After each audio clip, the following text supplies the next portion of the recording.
चलिए आगे बढ़ेंगे, एक और बड़े इश्यू पर बात करते हैं। राम मंदिर की तामीर का मुतालबा करते हुए आज शिवसेना सरबराह उद्धव ठाकरे अयोध्या जा रहे हैं। वो शाम को सरयू नदी की आरती में शामिल होंगे। शिवसेना के कारकुनान बड़ी तादाद में पहले ही अयोध्या पहुंच चुके हैं। आपको बताते चलें कि अयोध्या में दफा 144 नाफिज है। वहां आज स्कूल और कॉलेजेस भी बंद रहेंगे। सिक्योरिटी के सख्त इंतजामात अयोध्या में किए गए हैं। और चलिए इस खबर पर हमारे नुमाइंदे प्रशांत पांडे हमारे साथ रास्तौर पर जुड़े हुए हैं। प्रशांत, आज उद्धव ठाकरे अयोध्या जाने वाले हैं। अगर पूरे इस सियासत की हम बात करें, किस तरह से देखा जा रहा है उद्धव ठाकरे के अयोध्या विजिट को लेकर?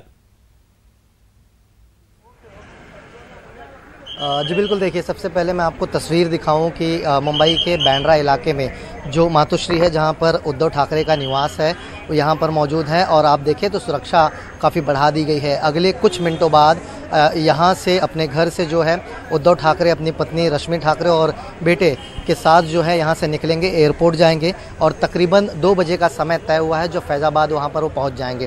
कुल मिलाकर मैं आपको बता दूं कि पहले उद्धव ठाकरे अकेले अयोध्या जाने वाले थे, इस तरह का शेड्यूल सामने आया था, लेकिन अब आखिरी वक्त पर यह तय किया गया है कि पूरा परिवार जो है बेटे और पत्नी के साथ वो मुंबई से रवाना होंगे।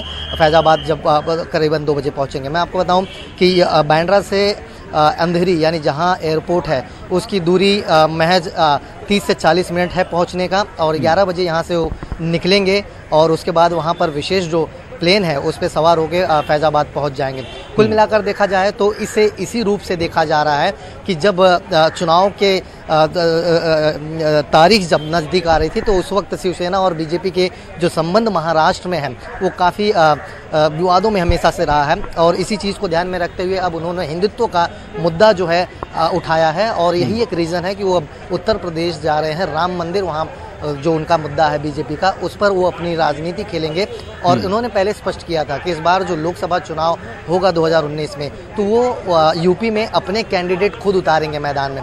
तो बहरहाल अब ये देखना होगा कि जब ये आज दोपहर 2 बजे के बाद जब फैज़ाबाद पहुंच जाएंगे तो वहाँ पर किस तरह कि इनकी आगे की रणनीति होगी, जो प्लान्स हैं उसे किस तरह से ये यूटिलाइज करेंगे। क्योंकि इनके जो अधिकतर नेता हैं वो यूपी पहुंच चुके हैं। संजय राउत जो हैं पिछले कई दिनों से उत्तर प्रदेश में मौजूद हैं। उन्होंने ये पूरा अरेंजमेंट किया है कि अयोध्या को किस तरह से एक मुद्दा बनाना है और आगे चलकर किस तरह की राजनीति उत्तर प्रदेश में करनी है। बिल्कुल, यानी प्रशांत मान के चलें कि आगे इस पर अभी और सियासत देखने को मिलेगी। बहुत बहुत शुक्रिया हमारे साथ जुड़ने के लिए, हमें अपडेट करने के लिए। और चलिए इस वक्त